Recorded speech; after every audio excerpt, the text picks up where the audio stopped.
Can someone explain, like I'm five, like what do software engineers even do? That's what I'll do in this video, 5 points. I'll start with a product perspective, super familiar to anyone. If you're using TikTok, this is a product that software engineers help build. Then I will zoom into typical job tasks. Then I'll backtrack a little bit to the career level because you might have multiple jobs that vary slightly. Then we'll talk about work style. So the short answer of what software engineers do is that they build programs, but there's a lot of different ways that we do that. I'll give you a survey of some of those. And then number 5 is like, if you're interested in becoming a software engineer, how should you go about that? We'll cover that in point 5. Starting with the product perspective, it's anything involving software. And so TikTok is an example of software. We typically distinguish software from hardware. So software engineers are not the people building the iPhone. We don't really care about like the chips. We're not the ones building the camera. If you go to a restaurant and you have like a terminal where you like tip people and whatever, we are not people building the terminal. We're people that are writing the code that shows the graphics, like what shows on that screen. That's the software piece. It's the digital information behind the scenes of the physical device. And a lot of software doesn't have a screen at all. So traffic lights are a good example of this. We can write code that will time when it should go from red to yellow or whatever. And there's not like a screen for you to interact with. I guess you can go to like the sidewalk and hit that button, so that interacts, but there doesn't need to be that, right? You can do software that doesn't have a user input at all. Video games are another example of software. The stock market, like how they track all the trades and stuff, that's done with software these days. I guess like a billion years ago, people would do that by hand. I can't imagine doing that. Even watching TV, right? So when they're recording it, they have a camera and whatever, but how does that recording get to you on your, I don't know, Netflix? Like, what are you watching this stuff on? So the way that information is communicated, the networking there is a combination of hardware and software. So you will obviously need like physical wires and stuff, like a grid. So that's the hardware piece. But then you also need the encoding, the decoding, like turning the picture into data and then turning that data back onto a picture on your phone.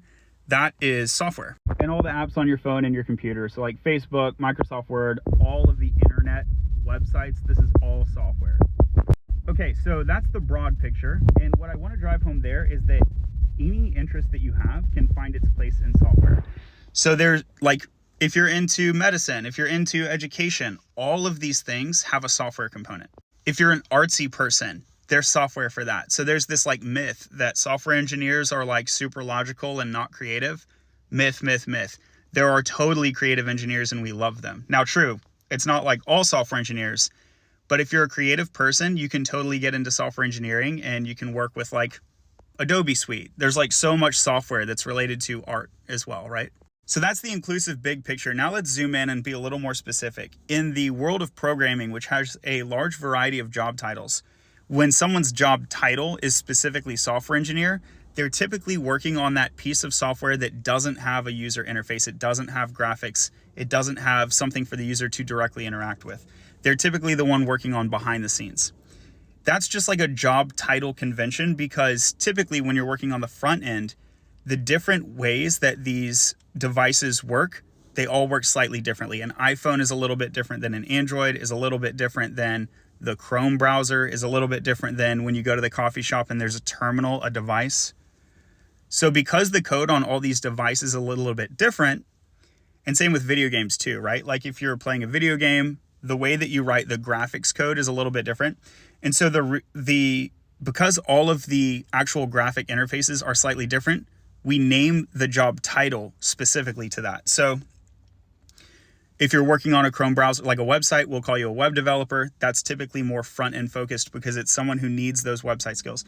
If you're doing video games, this would be called a game developer, and so on. Software engineer is behind the scenes, and it's actually pretty consistent across all of these different, like whatever ends up showing to people, what's going on in the background in the internet near the database, that's pretty consistent across all of these different ways of coding.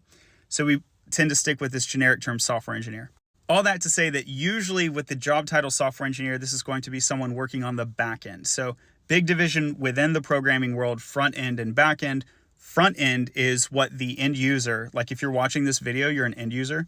So the front end is what the end user is directly interacting with. So like the heart on TikTok, you can heart, you can comment. These buttons, these are all on the front end of TikTok, and they're going to send some data over the internet to a database somewhere where it's going to be saved. And it's like, okay, Jimmy liked that video. That's like a piece of data that can be saved to a database.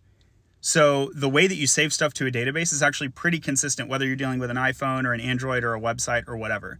So software engineers, we say that they work in the back end, and they're very often dealing with interacting with databases and then sending data to different devices, different clients. Now let's backtrack out of the job title of software engineer and look at software engineer as a career. So I'm a software engineer. I've been a software engineer for over 10 years, and my job title has varied. I've been a backend developer, a Python developer, a full stack developer, and many other job titles. And so the point here is that if you're talking about software engineer as a job title, you're probably leaning to the back end.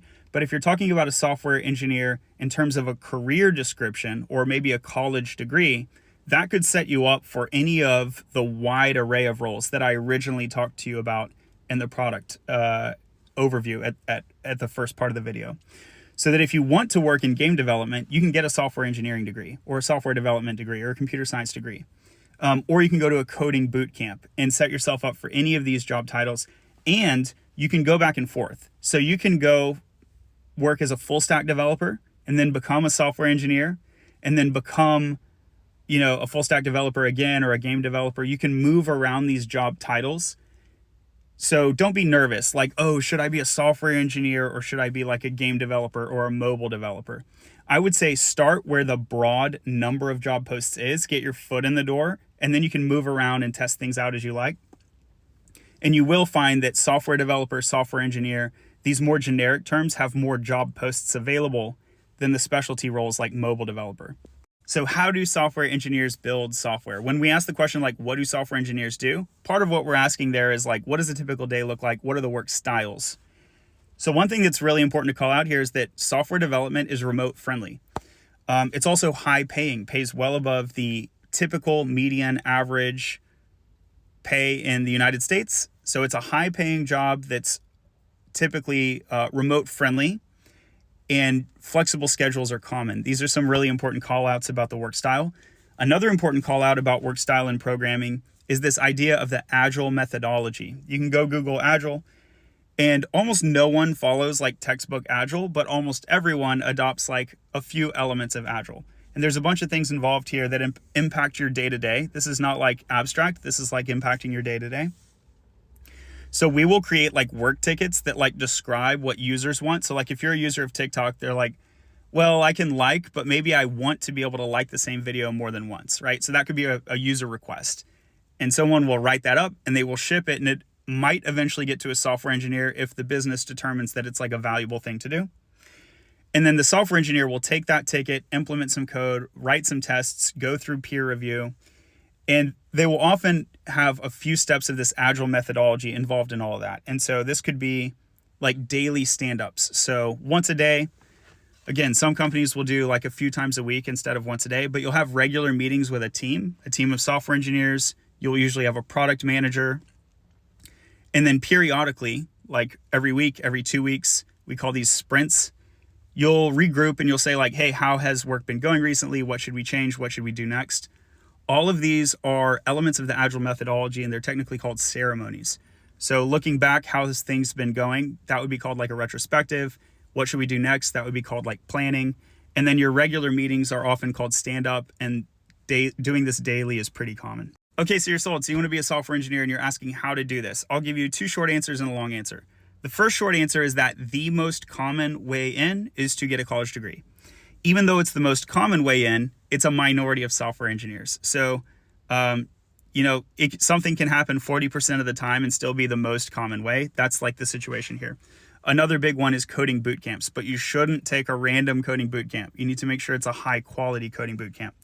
That's where second short answer comes in. Visit Latterly.io, and we will walk you through check by check how to build projects and build a portfolio, and also give you the tools to identify, okay, you're looking at different coding boot camps, but what makes a high quality coding boot camp?